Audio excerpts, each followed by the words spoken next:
La vie du téméraire a été tellement mouvementée que ça aurait pu être une pièce de théâtre. Pas une comédie, hein, une tragédie plutôt. On aurait pu appeler ça Le Téméraire, l'Aragne, l'Enfant et les Bouviers. Donc comme toute bonne pièce de théâtre, il va d'abord falloir planter un peu le décor. Donc l'Europe de la fin du XVe siècle. Et ensuite, finalement, les acteurs de cette pièce. Hein. Donc pour le décor, alors, voilà. Donc c'est l'Europe en 1467, au moment où Charles devient duc de Bourgogne. Alors vous voyez la Bourgogne au milieu, hein, État bourguignon. Donc une grosse partie dans le nord, au niveau de la mer du Nord, avec ce qui est aujourd'hui le Benelux, la Flandre française, l'Artois, etc. C'est assez gros. Et la partie, on va dire, d'origine des Bourguignons, le duché de Bourgogne et ce qu'on appelle à l'époque la comté de Bourgogne. Aujourd'hui on appelle ça la Franche-Comté. Un petit peu plus grand que ça ne l'est aujourd'hui. Et bien sûr c'est entouré par le royaume de France et le Saint-Empire, et entre les deux on a la Lorraine. Tout ça va, causer pas mal, on va dire, de remue-ménage, surtout qu'on est après, si on veut, la guerre de 100 ans. C'est une période finalement qui précède ce qu'on appelle la Renaissance, et on est en plein changement, ce qui se traduit d'ailleurs pas mal dans le caractère finalement de nos deux, on va dire, principaux protagonistes. Hein. Justement, on va parler du premier, qui est le plus âgé. Louis XI, roi de France, dit l'Aragne, ou l'universel Aragne, ou Araigne, pour traduire, on va dire, l'araignée. Voilà. Justement, une araignée, ça travaille beaucoup, patiemment ça tisse sa toile, et ça attend que ses ennemis viennent se prendre dedans. Alors, ça traduit bien le caractère de Louis, qui préférait clairement tisser ses intrigues politiques plutôt que de faire la guerre, même s'il la faisait presque mieux que personne quand l'occasion se présentait. Si on veut préciser un peu ses méthodes et son caractère, vous avez justement une de ces phrases, une de ces citations. Hein. En politique, il faut donner ce qu'on n'a pas et promettre ce qu'on peut tenir. Voilà, ça n'a pas changé, certes, mais voilà, ça vous dit que fallait pas trop s'y fier. Et justement, l'objectif de Louis XI, c'est d'enrichir le royaume de France. C'est de développer son pouvoir et de le centraliser dans ses mains. Pour ça, il va s'appuyer sur les villes, contrairement à ses prédécesseurs qui s'appuyaient beaucoup sur la noblesse. Alors là, justement, ça, il sera aussi en opposition avec le téméraire. Donc, il s'appuie sur les villes et il a un obstacle finalement pour atteindre ses ambitions, hein, développer le royaume de France. Et cet obstacle, c'est la Bourgogne. Plus précisément, le duché de Bourgogne, qui est en plein milieu de toutes les routes commerciales, etc., qui coupe un petit peu son élan. Donc, pour ça, ce qu'il aimerait bien, lui, c'est récupérer une partie de l'héritage du téméraire. Et pour ça, hein, soit on fait un mariage, ou on fait la guerre, ou quelqu'un fait la guerre pour vous. Enfin, faut trouver une manière, quoi. Donc, le but, c'est vraiment d'abattre la Bourgogne.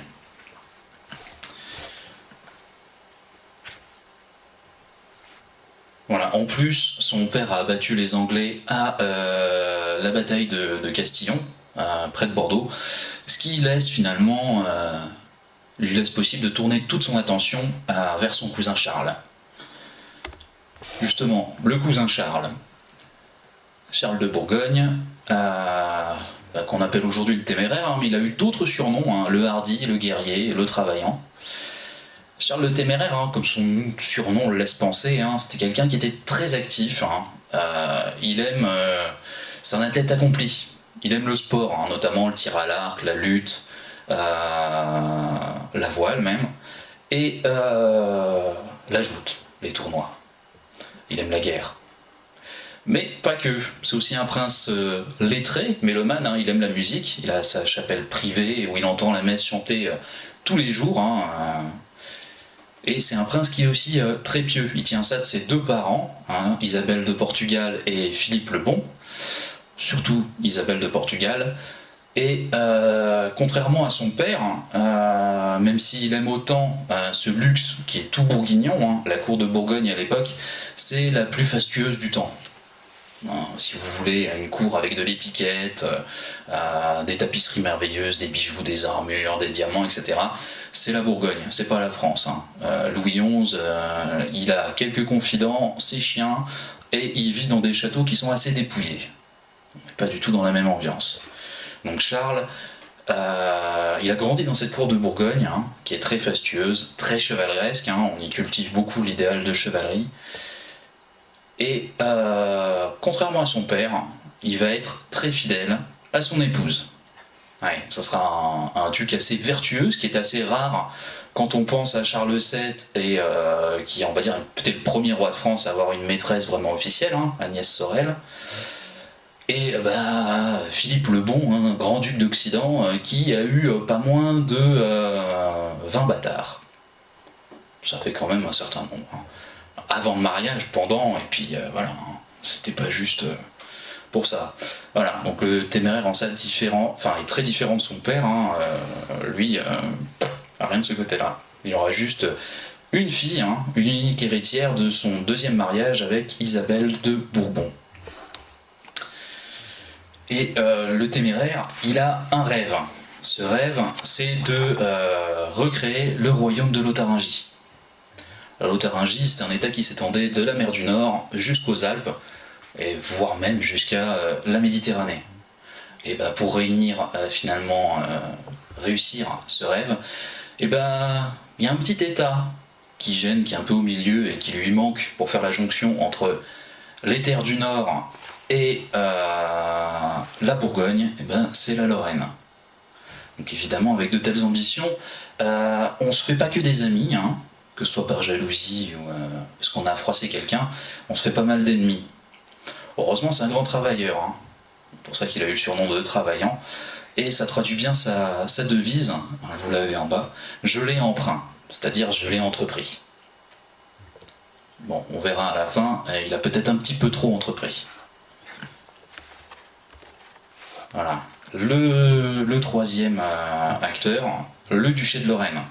Donc, vous voyez, le Luxembourg, c'est le sud, on va dire, des États septentrionaux de la Bourgogne, et puis vous avez la comté et la Bourgogne en dessous, et au milieu de tout ça, on a le duché de Lorraine, qui est assez morcelé, vous voyez, hein. Ça ne correspond pas à ce qu'on connaît aujourd'hui. Le duché de Lorraine, qu'est-ce qui est duc de Lorraine à ce moment-là? C'est Jean II de Calabre.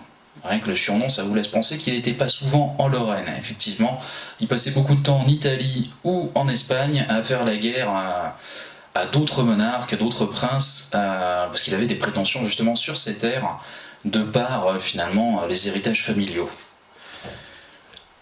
Le duché de Bar à l'époque, c'est le bon roi René, donc c'est juste à côté, et le duché de Bar, le bon roi René, il passe beaucoup de temps en Anjou et en Provence, assez peu en Bar.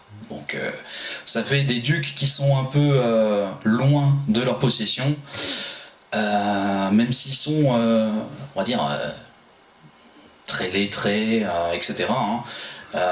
Une de leurs maximes, qui date d'un des premiers ducs d'Anjou, c'est « Sachez, Seigneur, qu'un roi illettré est un âne couronné ». C'est bien joli, hein. Surtout qu'à l'époque, ça s'adressait au roi de France. Voilà. Donc, René II, vous me direz, pas encore. Hein. Il est pas très âgé, hein. Il est né dans les années 1450. Et donc, à ce moment-là, lui, il est héritier du comté de Vaudémont, qui fait partie de la Lorraine. Et justement, la noblesse lorraine, à ce moment-là, est plutôt séduite, justement, par cette cour de Bourgogne, son faste, ce côté chevaleresque. Et ce qui fait qu'on a beaucoup de nobles lorrains qui ont épousé des bourguignonnes, ou des bourguignons qui ont épousé des lorraines, ou même du côté du Luxembourg. Donc la Bourgogne est très présente en Lorraine, hein, ce qui arrange certains, ce qui fait râler d'autres aussi, hein, évidemment. Et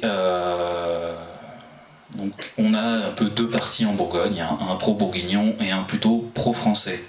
Parce que ce qu'il faut savoir, c'est que les ducs de Lorraine cherche aussi à se préserver des ambitions du roi de France. Donc, de quel côté, finalement, la Lorraine va-t-elle se lancer? Voilà. Là, on a un petit arbre généalogique, hein. Bon, c'est du fait maison. C'est, on va dire, ce qu'on appelle la maison de Valois. C'est eux qui sont devenus les rois de France au moment du début de la guerre de Cent Ans. Et donc le deuxième roi de la famille de Valois, c'était Jean II le Bon. Et il a eu plusieurs fils, et chacun a eu, on va dire, l'aîné est devenu le roi de France. Hein. Et on va dire les suivants, l'un a eu l'Anjou, donc ce sera la maison d'Anjou, donc Louis d'Anjou, et puis vous voyez que si on descend, on arrive au bon roi René, et si vous suivez le bon roi René, vous en arrivez à René II. Voilà, sur la branche principale, on finira par arriver à Louis XI, et tout à droite, on aura justement les ducs de Bourgogne jusqu'à Charles le Téméraire, ou le Hardi. Vous voyez qu'il y a des mariages, on va dire, entre ces lignées. Hein. Pas forcément, on va dire... Bon, ça fait qu'à l'époque, on a demandé beaucoup de dispenses au très Saint-Père, parce que, bon, mariage entre cousins... voilà, au bout d'un moment, ça peut faire des dégâts. On va passer finalement à l'autre protagoniste, hein, les Bouviers, c'est-à-dire les Suisses. À l'époque, c'est une confédération de 8 cantons ou villes. Hein. On a surtout Uri, Schwyz, Unterwalden, Zug, Glarus, Lucerne, Zurich et Berne. C'est Berne qui sert un peu de meneur à cette confédération. C'est des États qui vivent, ils sont paysans ou commerçants, hein, donc ils vivent de la terre ou du commerce, mais aussi de la guerre. À l'époque, hein, c'est les meilleurs soldats d'Europe. Et ils sont assez, on va dire, sauvages, hein, pour reprendre même les termes de l'époque. Et justement, Berne a des visées expansionnistes à l'époque. On vise assez lorgne sur le duché de Savoie, qui est beaucoup plus grand que la petite région, le département qu'on a aujourd'hui. Aussi sur la comté de Bourgogne, donc la Franche-Comté. Et donc, comme le Bourguignon est allié du Savoyard, et en plus allié des Milanais, et que tout le monde veut un petit bout de cette Savoie, etc., est-ce que l'arrivée du Téméraire, finalement, à côté de chez eux, est-ce que c'est une aubaine, ou finalement, est-ce que ce serait un danger? Bon, après, on a toujours une araignée qui traîne dans un coin, hein, qui tisse sa toile et est prête à orienter, on va dire, les actions de chacun. Le Saint-Empire romain germanique, le gros voisin, hein, tout à l'est, c'est pas non plus, on va dire, le plus actif, hein, parce que c'est assez morcelé entre les différents princes, les différents électeurs, mais on a un nouvel empereur, hein, Frédéric III de Habsbourg, et vous voyez la devise, hein, allez, il a beaucoup d'ambition, hein, il appartient à l'Autriche de régner sur tout l'univers. Vaste programme. Donc justement, hein, peut-être que les terres du Bourguignon seraient une bonne addition au Saint-Empire. Hein. En tout cas, le Téméraire, lui, il se dit, bon, comme son père, ils vont, on va dire, courtiser l'empereur pour obtenir une couronne pour leurs États bourguignons. Qui sait? Peut-être même la couronne d'empereur. Et finalement, on a l'Angleterre. L'Angleterre, elle est un peu hors du jeu, hein, depuis 1453 et la bataille de Castillon, c'est-à-dire qu'ils n'ont plus que Calais en France. En plus, il y a une guerre civile à ce moment-là, la guerre des Deux Roses, entre les Lancastre et la maison d'York. En 1467, Henri VI de Lancastre est en train de devenir fou. Donc, comme les Anglais ont vu ce que ça a fait en France, un roi fou, ils n'étaient pas trop, on va dire, intéressés par la chose, hein, donc ça a participé à cette guerre civile. Et le roi d'Angleterre à ce moment-là, c'est Édouard IV, donc de la maison d'York. Il a emprisonné son prédécesseur dans la tour de Londres, et lui par contre, il n'a pas renoncé à récupérer la couronne de France. Pour ça, il lui faudrait un allié.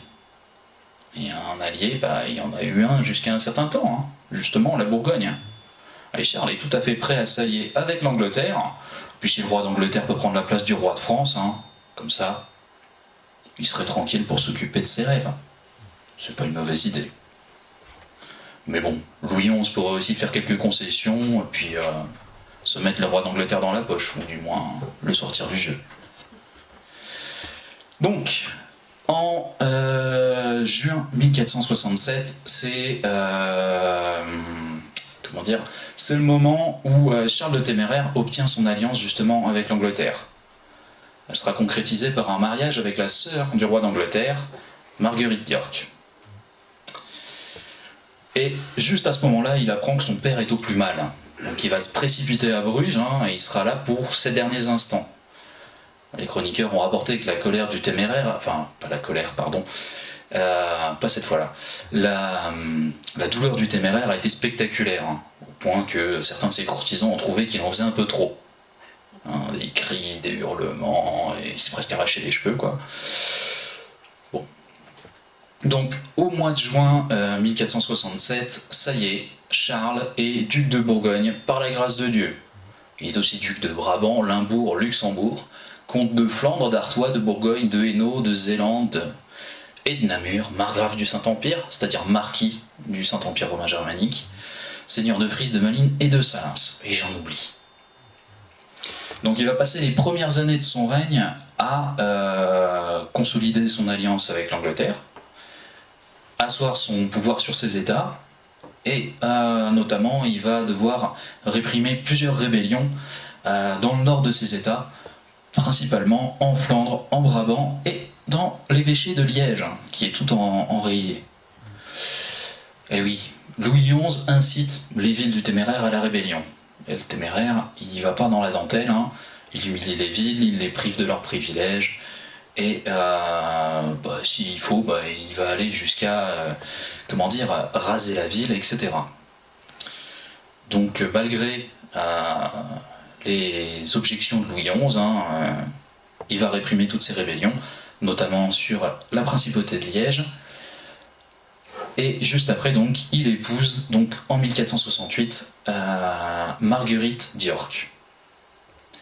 À ce moment-là, ça va donner lieu à 9 jours de fête somptueuses à Bruges. Oui, les ducs de Bourgogne passent beaucoup plus de temps en Flandre qu'en Bourgogne. Voilà, même si la capitale c'est Dijon. On les voit surtout présents dans leurs États du Nord.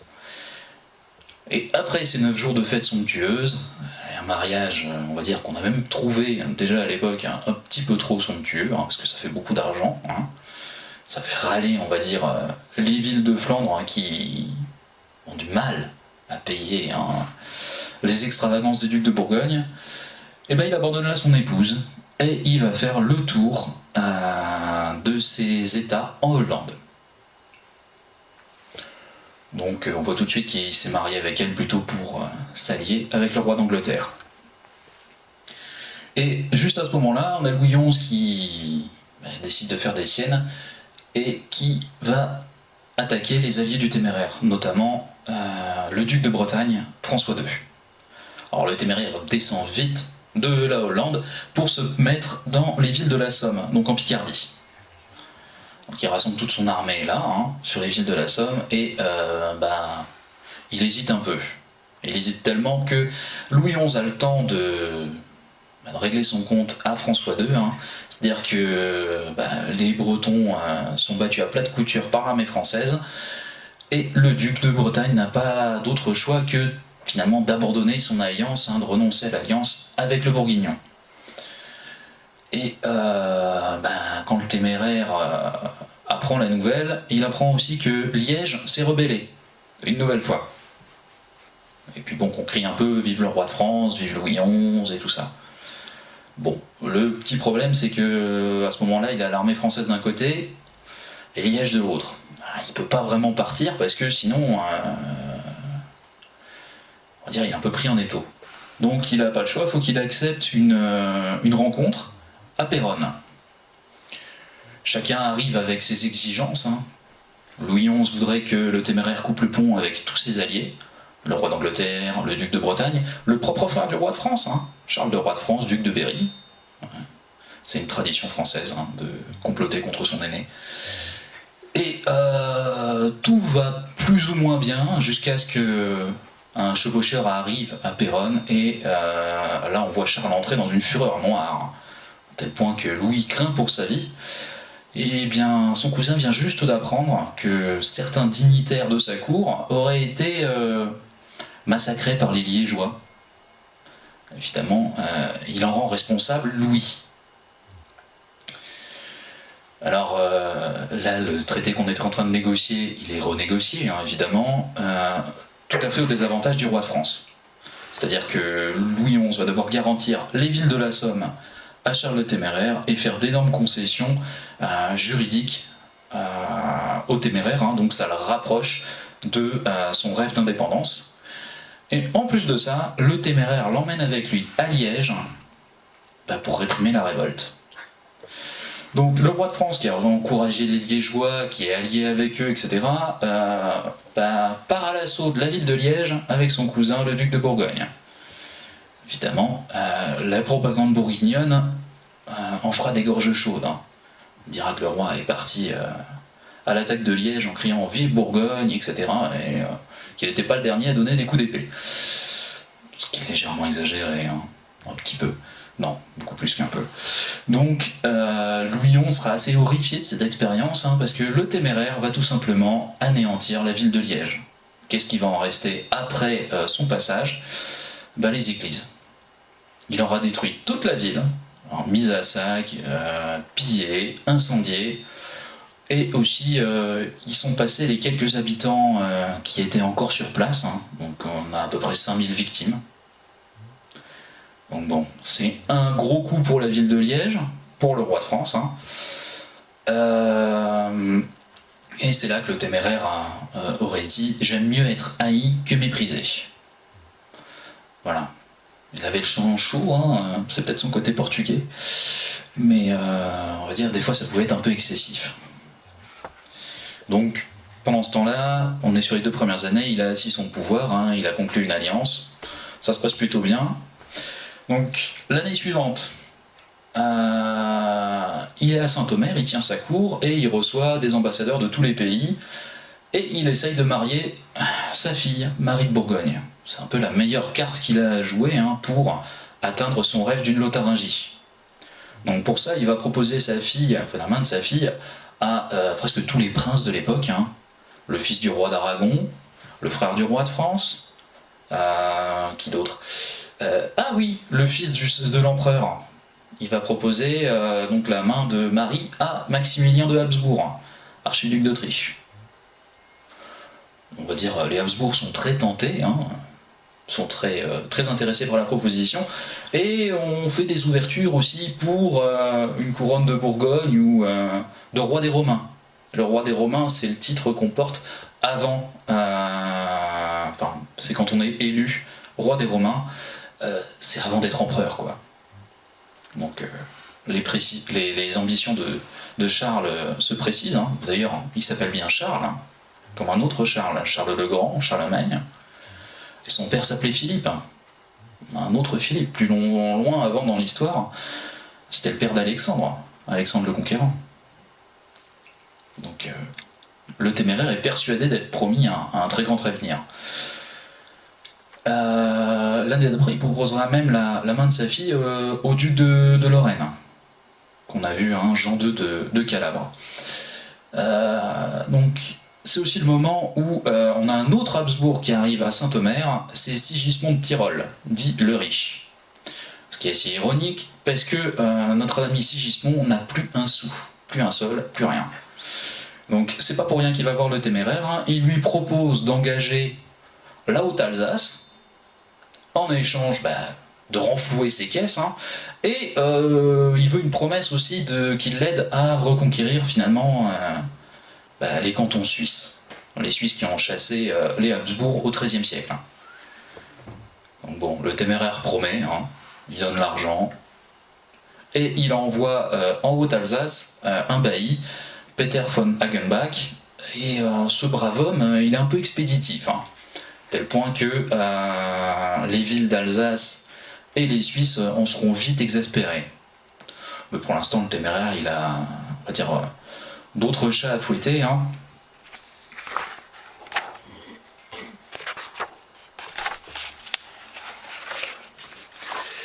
parce qu'il fait toujours ses ouvertures à l'empereur. On arrive en 1470, et à ce moment-là, Louis XI réussit un tour de force. Il retourne le comte de Warwick. Le comte de Warwick, c'était le meilleur général de la famille d'York. Donc il le fait passer du côté Lancastre. Donc Warwick débarque en Angleterre, libère Henri VI, le remet sur le trône, et notre ami Édouard IV est obligé de traverser la Manche et venir se réfugier en Flandre. Bon, Charles est un peu embêté parce que, il est un peu imbriqué en Gueldre, donc en terre d'Empire. Il y a Louis XI qui recommence à avancer sur la Somme, et maintenant il y a son beau-frère qui veut de l'argent et des troupes. Bon, du coup, pour l'instant, il fait la guerre à Louis XI.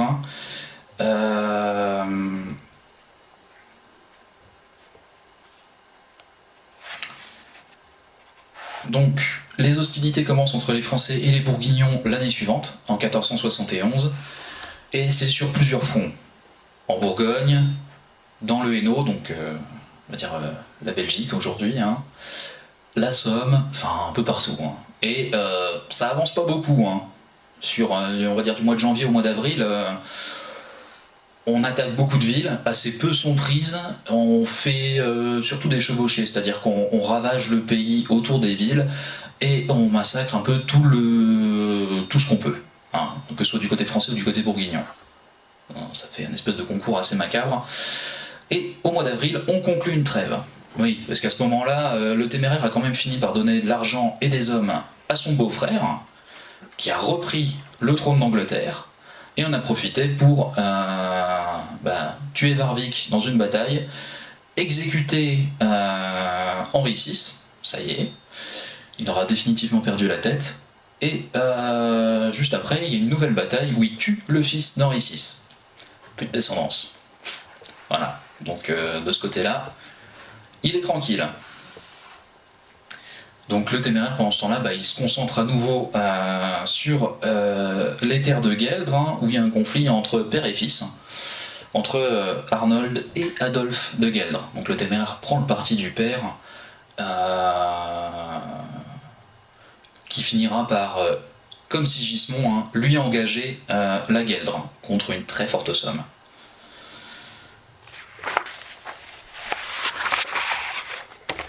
Les hostilités reprennent en 1472, et il se passe pas tellement plus de choses que l'année d'avant, si ce n'est qu'on a un massacre à Nesle, en Picardie, par les troupes du Téméraire.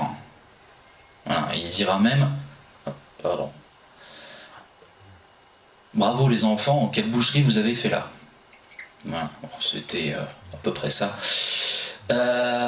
Et il continue son avancée en Picardie vers la ville de Beauvais. Alors les habitants de Beauvais, ils ont vu le Téméraire massacrer toute la ville de Nesle. Alors, ils sont très très motivés pour pas, on va dire, pour pas tomber entre ses mains, et puis même pour pas se rendre, parce que Nesle s'était quand même rendu. Voilà, alors la miséricorde, c'est pas une des qualités de Charles. Donc le Téméraire va se casser les dents sur Beauvais. Alors c'est là qu'on voit un personnage apparaître qui sera bien utilisé par la propagande française, Jeanne Hachette. Certains connaissent peut-être. C'était une des habitantes de la ville de Beauvais, qui au moment de l'assaut des Bourguignons, qui manque de passer, se saisit d'une hache, monte sur les remparts et arrive à enlever une bannière aux Bourguignons. Ça montre juste que tout le monde à ce moment-là était prêt à se battre contre les troupes du duc de Bourgogne. Les femmes, les enfants, les vieillards, les soldats, tout le monde quoi. Donc le Téméraire est plutôt contrarié, et cette contrariété, il va aller, la passer sur la Normandie. Voilà, il va ravager un petit peu le haut de la Normandie, jusqu'à ce qu'il réussisse à conclure une alliance avec le duc de Lorraine, donc notre Jean de Calabre, en lui promettant la main de sa fille. Alors sitôt l'alliance faite, et puis etc., il lui dit « Bon, c'est bien mon garçon, mais maintenant que j'ai ton alliance, on rompt les fiançailles, je peux marier ma fille à l'empereur. » Pas exactement ça, mais en gros, c'est ce qui se passe. Voilà, sitôt fiancé, sitôt les fiançailles rompues, par contre on reste alliés. Donc Louis XI et Charles vont signer une nouvelle trêve qui sera prolongée jusqu'au mois de mai 1475. Et voilà, on va dire jusque-là, tout s'arrête pour cette année-là. L'année suivante, c'est l'année terrible pour le Téméraire. C'est, on pourrait dire, le début de la fin. Il commence par se rendre en Gueldre. Oui, parce qu'il a hérité de la Gueldre. Il faut croire que Arnold était très content du Téméraire, puisqu'il l'a nommé héritier de ses terres. Bon, Arnold, il n'avait plus qu'une seule ville en Gueldre, donc Charles est obligé de conquérir toute la Gueldre. Pour ça, il faut qu'il lève de nouveaux impôts en Flandre. Alors les Flamands râlent, mais ils payent. Et ce sera plutôt une promenade militaire. Donc, sur les premiers mois de l'année, on arrive au printemps, au mois de mai, on va dire c'est fini. Charles le Téméraire passe par Aix-la-Chapelle, ce qui est assez symbolique, et il se dirige vers la Lorraine pour signer un pacte avec le nouveau duc de Lorraine, René II. Il vient tout juste, on va dire, d'hériter de la Lorraine. C'est un jeune prince, il a tout juste 21 ans. C'est pour ça que le Téméraire l'appellera l'enfant plus tard. Voilà, et pour la devise Notokemi je point, ça veut dire aussi qui s'y frotte s'y pique, en gros. Notamment pour ça qu'on retrouvera le chardon plus tard sur les armoiries de la ville de Nancy. Donc, le Téméraire et René II se rencontrent, ils signent un traité à Nancy qui finalement fait passer la Lorraine un peu en protectorat bourguignon. C'est plutôt un pacte de défense mutuelle contre Louis XI, parce que Louis XI, étant de la famille du Téméraire et de René II, aimerait bien récupérer les terres de la famille d'Anjou. Donc on fait une alliance avec le Téméraire, et celui-ci arrive même à nommer des capitaines à la tête de certaines forteresses en Lorraine. Des forteresses comme Épinal, Châteauneuf, etc. Enfin, Neufchâteau, des choses comme ça, Chaligny, et ainsi de suite, pour garantir finalement le passage de ces troupes. Troupes qui, soit dit en passant, font un petit peu de ravage en Lorraine. On est chez des alliés, mais bon, on vit quand même un peu sur le pays. Ça va pas aider le cas du Téméraire. À ce moment-là, il est rejoint par son bailli, qui est en Haute-Alsace, et qui lui dit ouais, mais je comprends pas. Je veux, tous les soumettre à votre autorité, mais c'est des villes indépendantes, il y a Mulhouse qui rechigne, etc. Puis ça commence à se révolter. Le Téméraire lui dit c'est bon, tout va bien. Ah oui, Peter, vous parlez allemand? Oui, oui, sire, c'est bien, on va voir l'empereur à Trèves. Ah oui, c'est plus important que de s'occuper des Alsaciens et des Suisses. Donc, ils prennent la direction de Trèves, où il y a une entrevue avec l'empereur Frédéric III. Il arrive avec tout le faste de la cour de Bourgogne, et plus de 10 000 hommes. Alors, il impose son entourage, quoi. Donc on va discuter de mariage, le mariage de Marie, qui d'ailleurs n'est pas là, et on va aussi discuter de couronne. Finalement, le Téméraire n'a pas assez de... il s'est fait trop d'ennemis, donc il n'y a pas assez d'électeurs du Saint-Empire qui sont prêts à voter pour lui. Peu importe le prix qu'il y mettrait. Donc, il ne pourra pas être roi des Romains, ça va être difficile d'être empereur. Donc, on lui propose la couronne de roi de Bourgogne. Une couronne, finalement, pour tous ses États. C'est mieux que ce qu'on avait proposé à son père. On lui avait juste proposé une couronne de Bourgogne, mais pour les États qui étaient déjà dans le Saint-Empire. Bon, ça veut dire qu'il serait vassal de l'empereur, ça l'enchante pas, mais il accepte. Bon, le petit problème, c'est que la veille du couronnement, Frédéric III file à l'anglaise, embarque sur le Rhin et disparaît.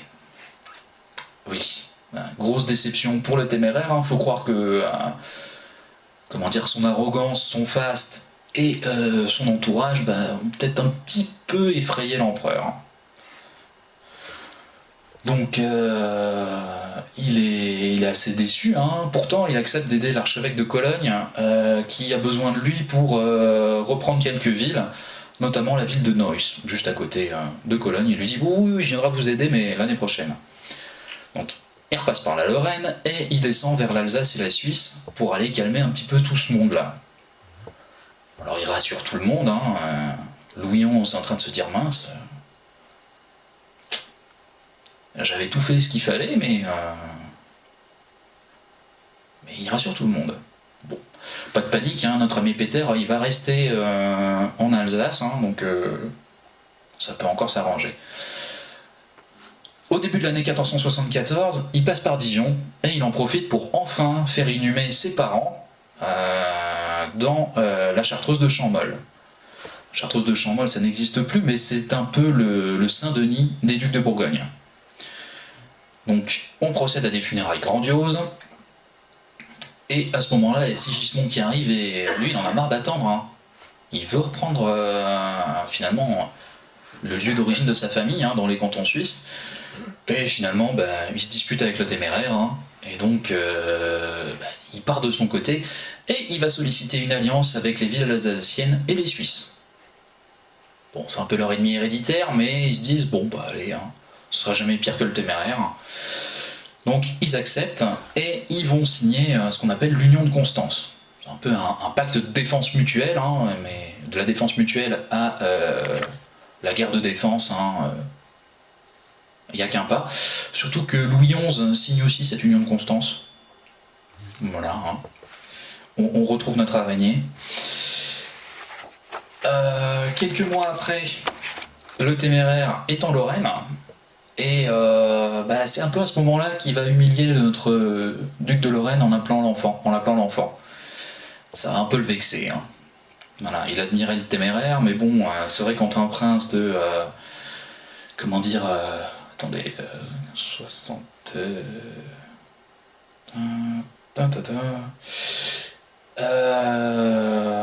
de 41 ans et un jeune duc de 22 ans, voilà, il y a une différence, donc bon, à tort il l'appelle l'enfant, ce qui fait que dans la foulée, notre ami René, qui vient d'hériter du duché de Bar de la part de son grand-père, va s'allier en secret avec le roi de France.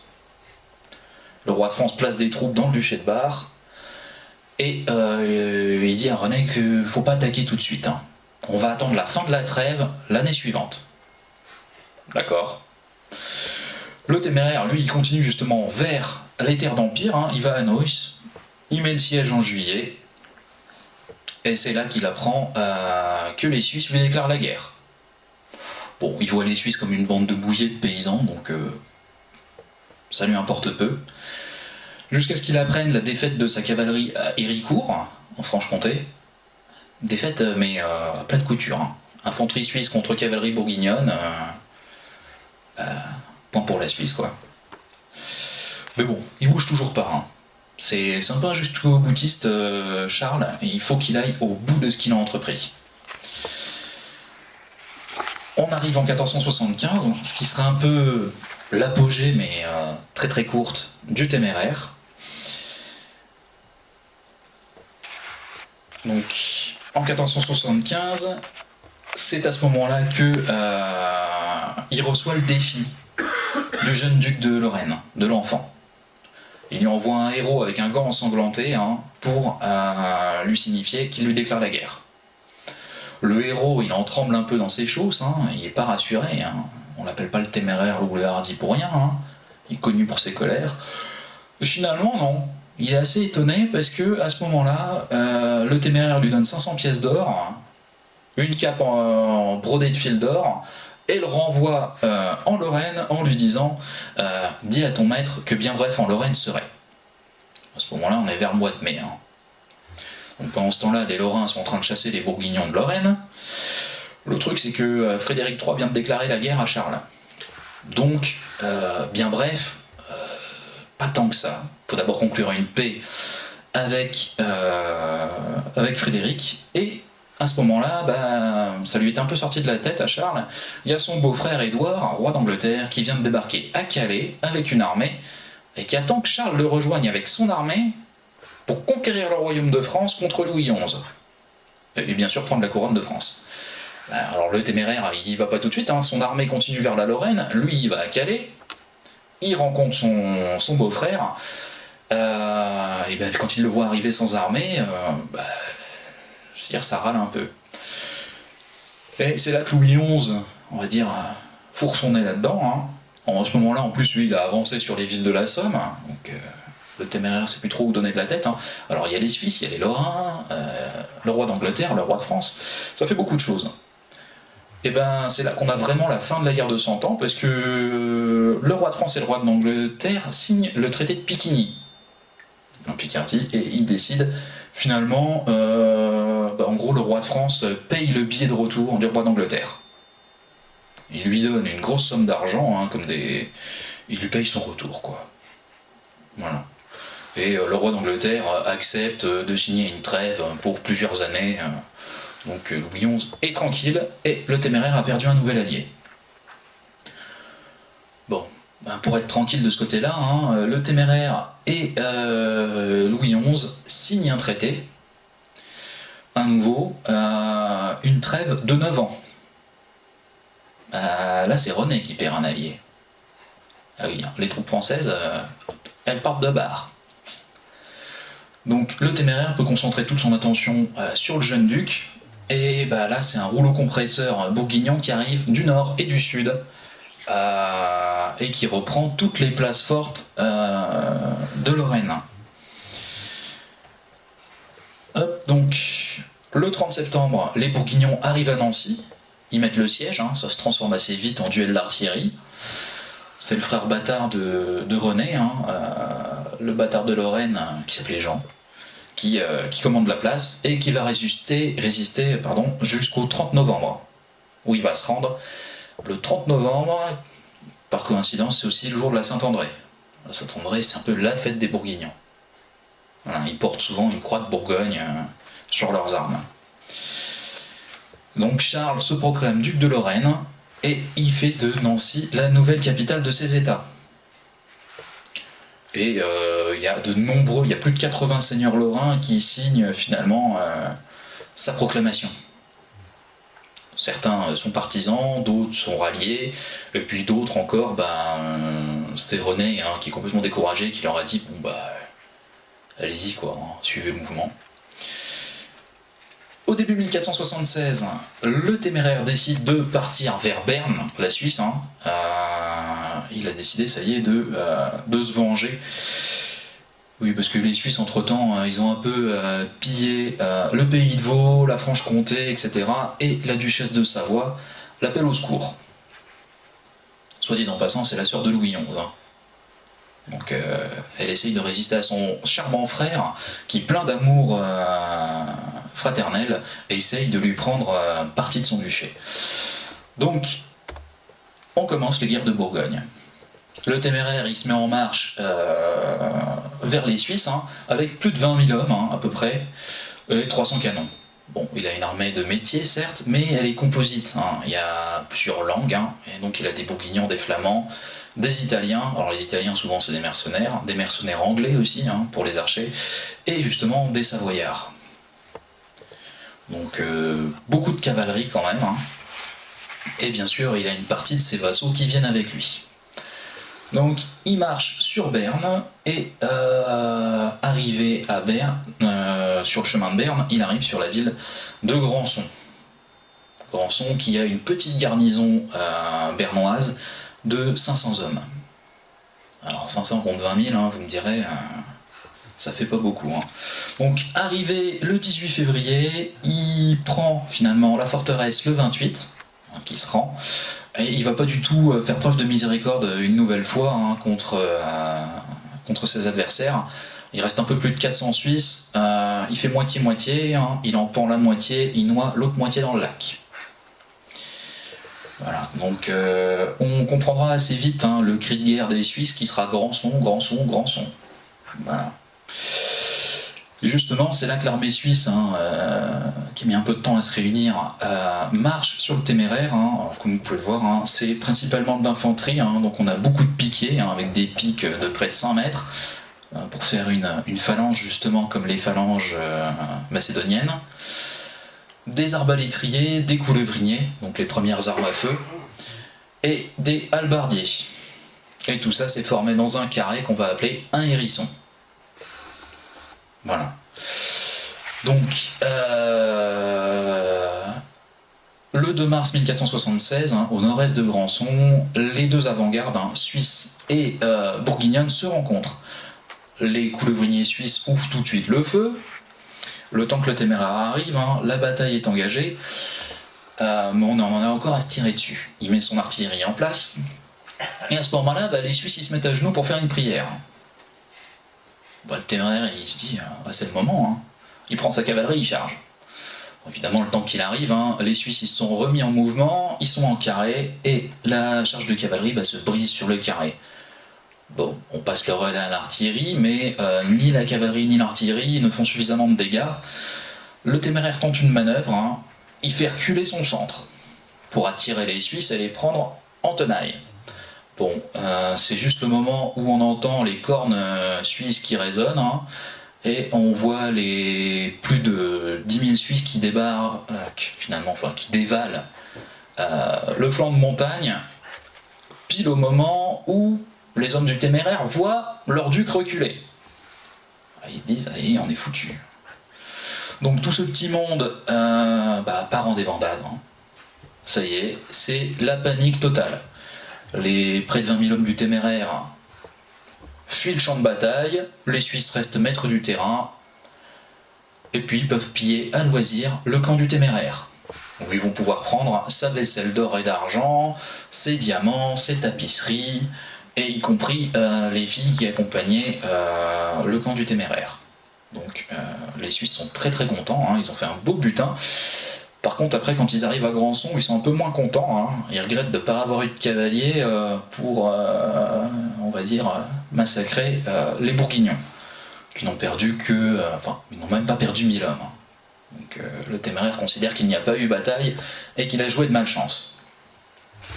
Il se replie sur Lausanne, donc à l'époque c'est en Savoie, et à Lausanne, il reforme son armée, toujours à peu près la même composition, il retombe vite sur ses 20 000 hommes à peu près, et il faut qu'il rappelle des pièces d'artillerie, parce que les 300 canons qu'il avait au début, c'est les Suisses qui les ont récupérés. Ça va lui prendre un peu de temps, surtout qu'il tombe malade. Gravement malade, au point que on croit qu'il va passer. Une fois rétabli, il fait un serment. Serment de ne plus se raser tant qu'il n'aura pas vaincu les Suisses, et aussi serment de mourir sur le champ de bataille ou de vaincre les Suisses. Voilà. Donc vaincre ou mourir pour le téméraire. Au mois de mai, fin du mois de mai, il se remet en marche, et là c'est toujours vers Berne. Il va vers la ville de Morat, encore une fois près d'un lac. Arrivé à Morat, il encercle la ville au début du mois de juin, le 9 juin, et il commence à bombarder la ville. Il bombarde la ville, il y a des brèches, mais il n'arrive toujours pas à prendre Morat. Il a fortifié le sud de ses positions par une fortification qu'il appelle la Haie Verte.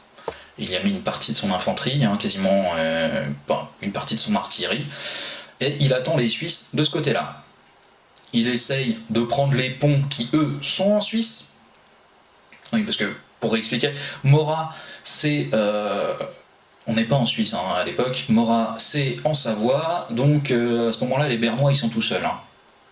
Les autres Suisses trouvent que Berne a un peu trop la grosse tête, donc ils laissent Berne toute seule se débrouiller avec le téméraire. Par contre, quand le téméraire envoie ses troupes pour bloquer les renforts suisses au niveau des ponts, les ponts ils sont quelques kilomètres plus à l'est et ils sont en Suisse. Donc, à ce moment-là, mobilisation générale chez les Suisses, le téméraire n'arrive pas à prendre les ponts, et on arrive au 21 juin. Le 21 juin, le téméraire attend l'ennemi sous la pluie, l'ennemi ne vient pas. Arrive le 22, il laisse que 2000 hommes à la Haie Verte, et le reste part dans le camp bourguignon pour se reposer. Et vers midi, les Suisses rejoints par le duc de Lorraine, René II qui vient d'être adoubé chevalier. Ah oui, soit dit en passant, René II n'était pas attendu, il a fait arriver à ne pas arriver à l'heure. Il est arrivé vraiment en dernière minute pour participer à la charge. il arrive avec quelques 300 cavaliers pour rejoindre plus de 20 000 Suisses en colère. Donc les Suisses chargent, le premier assaut sur la haie verte est repoussé et le deuxième passe. Donc le Téméraire met du temps à réagir et au moment où il arrive avec ses troupes à la haie verte pour repousser les Suisses, la haie verte est déjà tombée. Donc c'est à nouveau la débandade et là le camp bourguignon est encerclé, beaucoup essayent de fuir par le lac et le Téméraire se bat un peu.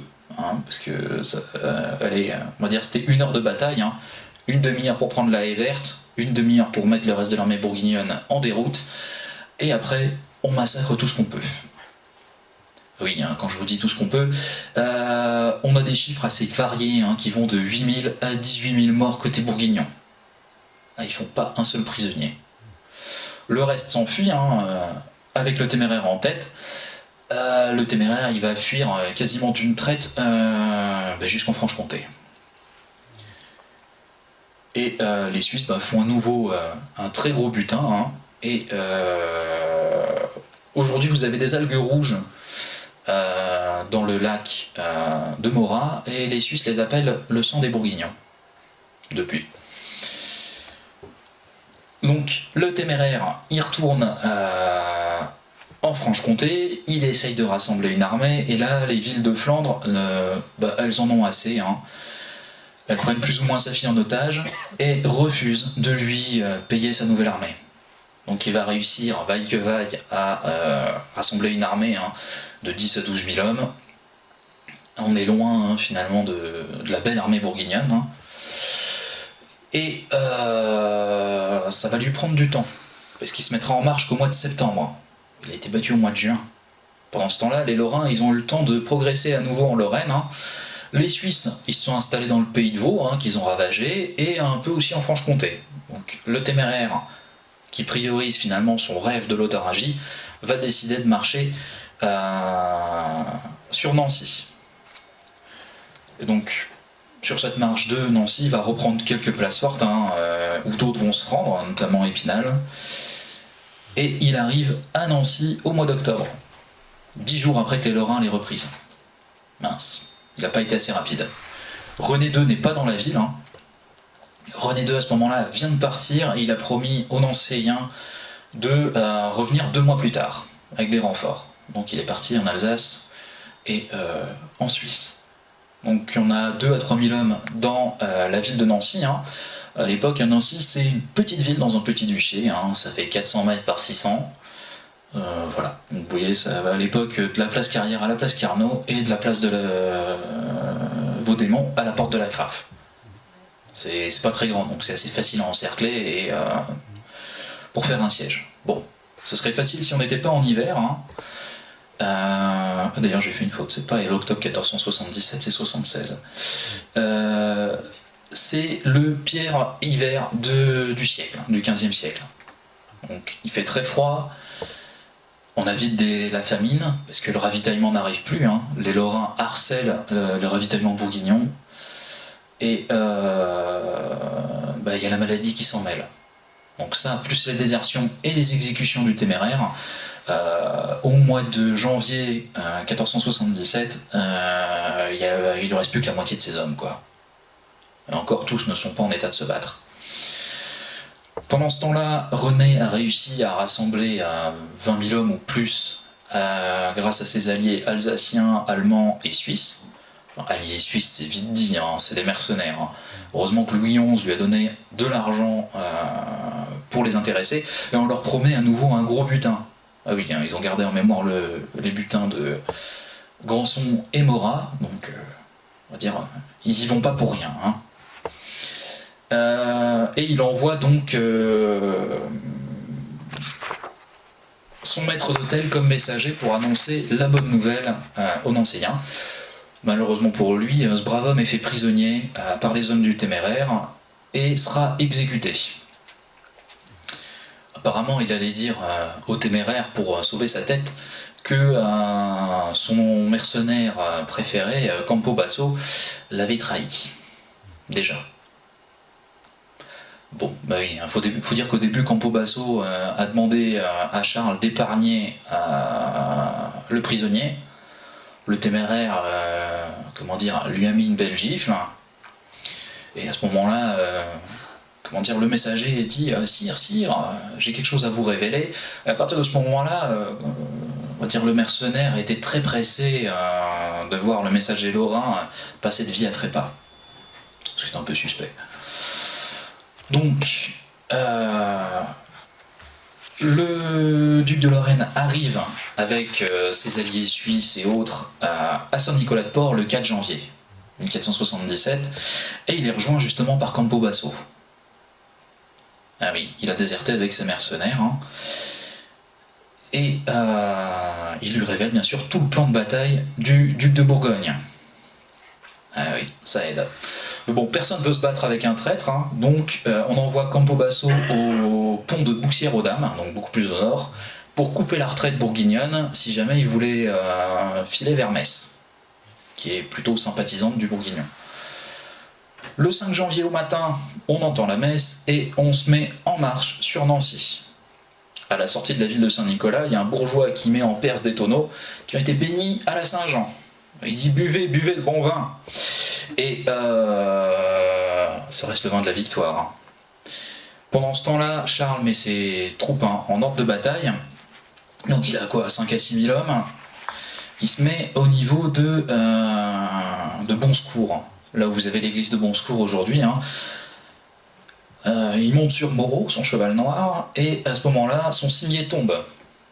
Donc, le cimier, c'est ce que vous avez sur le casque. Le cimier avec le lion des Flandres. Certains y voient déjà un mauvais présage. Donc il s'installe entre 2 ruisseaux, un bois et un fleuve. Et bien sûr, il n'envoie pas de reconnaissance. Pendant ce temps-là, les alliés suivent la route. Alors attendez. Hop. Voilà. Les alliés suivent la route qui va de Saint-Nicolas donc à Nancy, et ils passent donc par la Neuveville. Il y a quelques guetteurs bourguignons qui sont vite massacrés. Ils arrivent à l'entrée de Gerville et on définit le plan de bataille. Les capitaines suisses décident, parce que ils ont plus d'expérience que le jeune duc, et donc les Suisses partent sur la gauche avec une grande partie de la cavalerie pour prendre l'aile droite du téméraire à revers. Oui, donc le plan de bataille du téméraire, c'est l'artillerie devant, les cavaliers sur les ailes et l'infanterie au milieu. Et donc lui, il est au milieu avec l'infanterie. Donc les Suisses contournent et le duc de Lorraine, lui, il continue sur la route. Les Suisses attaquent en premier, ils tombent sur la cavalerie, qui mettent assez vite en pièces. Le téméraire veut changer son artillerie de position. Mauvaise idée. C'est à ce moment-là que le duc de Lorraine déboule avec ses hommes de la route de Jarville et tombe sur l'aile gauche. Donc les 2 ailes de cavalerie sont coupées, et l'artillerie est prise et même retournée contre les Bourguignons.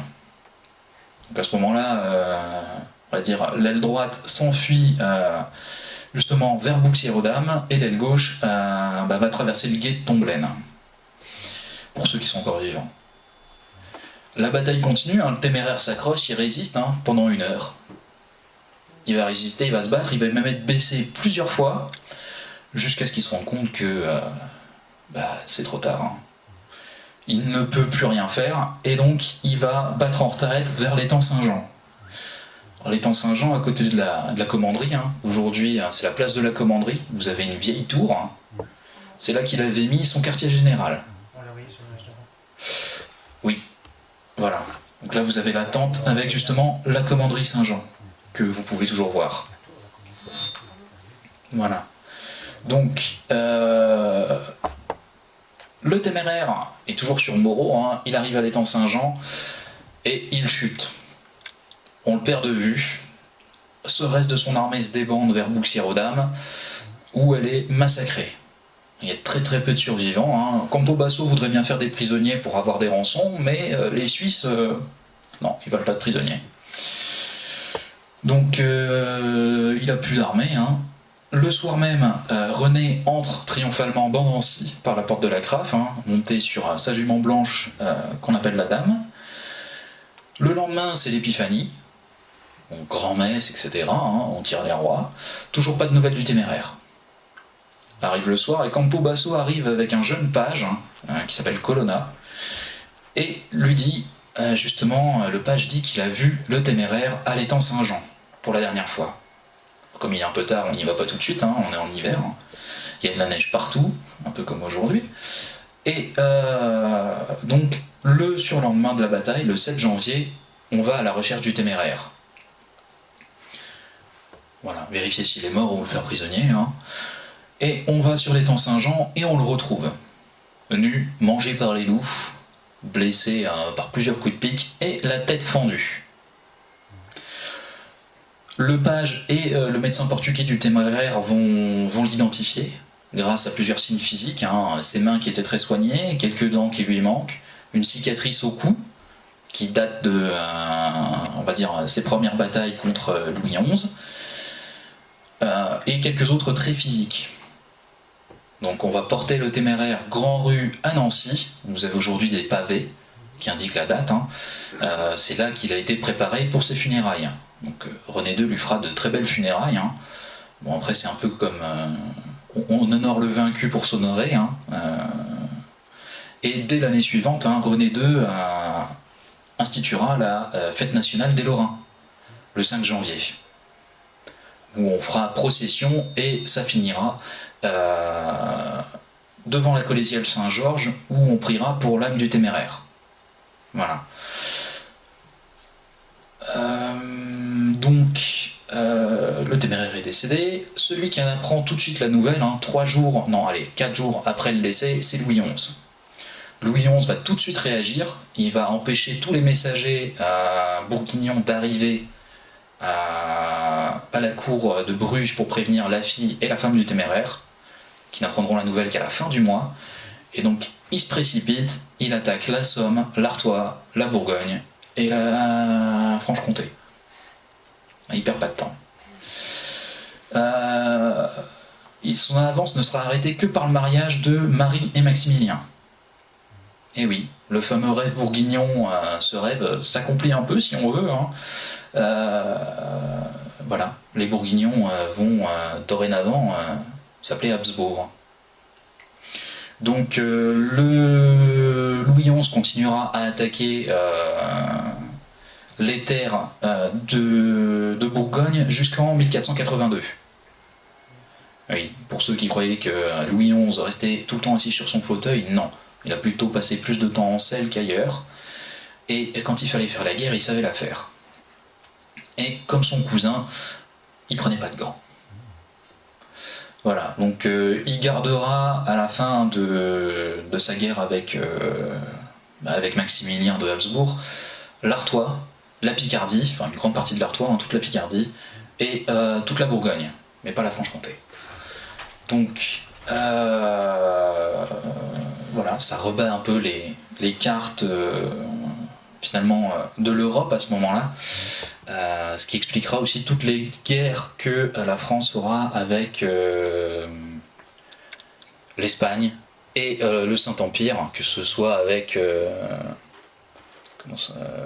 sous Louis XIII ou Louis XIV. Le corps du téméraire ne sera rendu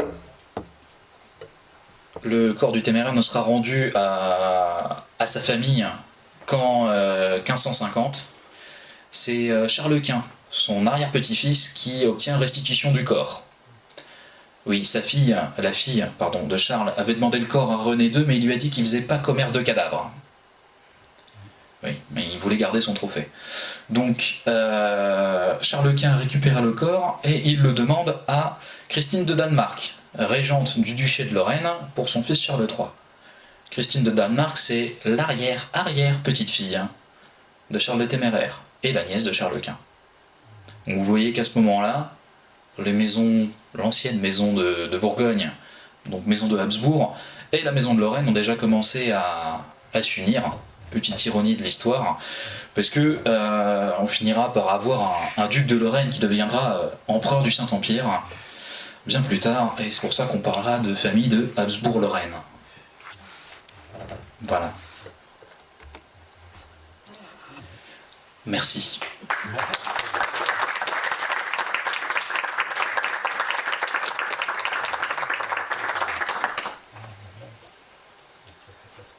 sais pas s'il y a des questions. Juste pour être sûr d'avoir bien suivi la fin, parce qu'il y a tellement d'informations pendant toute la conférence, merci beaucoup Laurent, je suis pas sûr d'avoir bien compris la fin. L'empereur d'Autriche, c'est Maximilien de Habsbourg, c'est ça? Alors, Maximilien de Habsbourg, c'est l'archiduc d'Autriche. Oui. C'est le fils de l'empereur.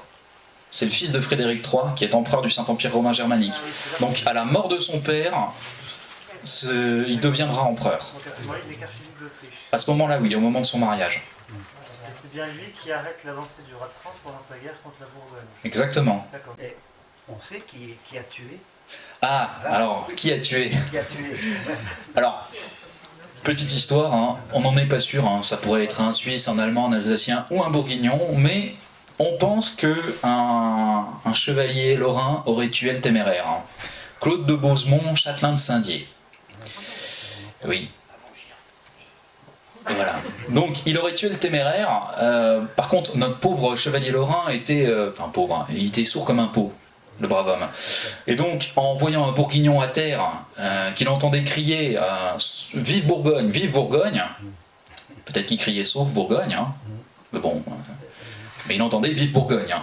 Donc notre Lorrain a pris son arme à deux mains et a frappé justement comme un sourd. Hein. Et lui a fendu la crêpière en deux. Voilà, si on reprend le terme de l'époque. Effectivement, il avait la tête fendue, on va dire, jusqu'aux oreilles, hein, et même plus bas. Oui. Donc, apparemment, ce serait Claude de Bosemont qui, en apprenant qu'il avait tué le téméraire, serait mort de chagrin. Les mauvaises langues disent que c'est parce qu'il a justement manqué la rançon du téméraire qui aurait été fabuleuse.